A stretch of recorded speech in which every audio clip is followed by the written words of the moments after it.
तो बच्चों आप लोगों को नाइक्रोम के बारे में पता है? नाइक्रोम वायर जो कि हीटर में यूज होता है। ये पहली बात बताइए, मिश्र धातु है या धातु? ये मिश्र धातु है। किससे मिलकर बना होता है?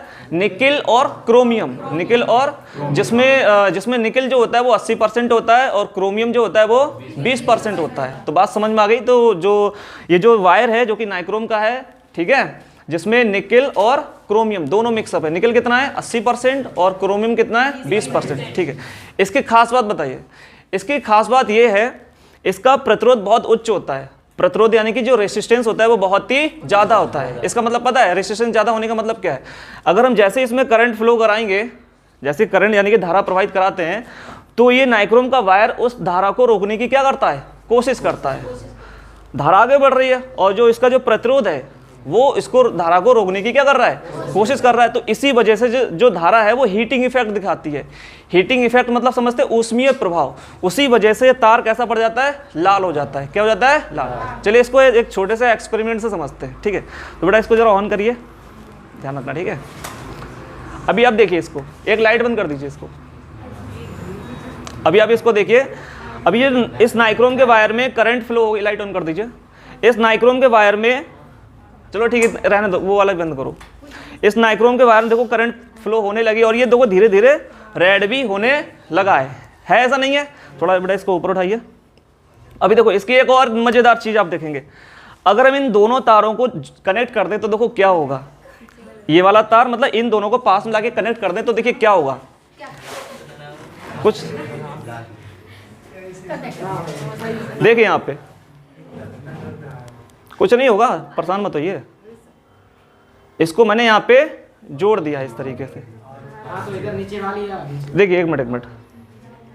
और जैसे मैंने इसको आपस में टच करा दिया है तो आप देखिए क्या जो इसके जो जहाँ पे कनेक्टिंग पॉइंट है, तार जहाँ पे जुड़े हुए हैं, उसके नीचे का हिस्सा देखिए, क्या उसमें क्या वो लाल है?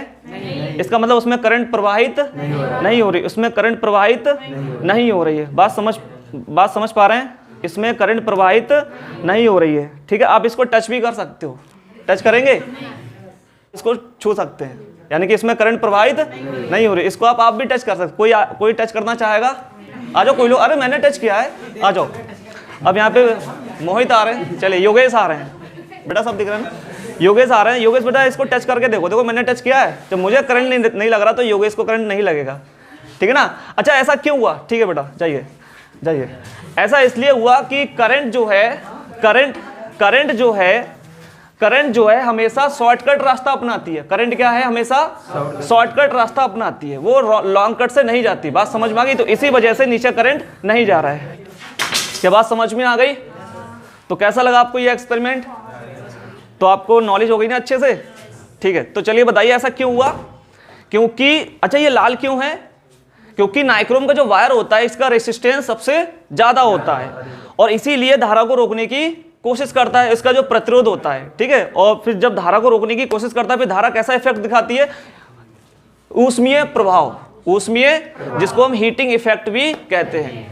जूल, आपने चैप्टर हाई स्कूल में पढ़ा होगा, जूल का ऊष्मीय प्रभाव, वो उसी का एक्सपेरिमेंट है ये। अच्छा ये आपस में कनेक्टेड हैं तो नीचे वाले वायर में बिल्कुल भी करंट नहीं जा रही। क्यों? क्योंकि धारा की एक आदत होती है, उसकी प्रवृत्ति होती क्या कि वह हमेशा शॉर्टकट रास्ता, जब उसे यहीं से कनेक्शन मिल रहा है तो वो यहीं से वापस हो रही, तो नीचे क्यों जाएगी? बात समझ में आ गई? चलिए ठीक बेटा।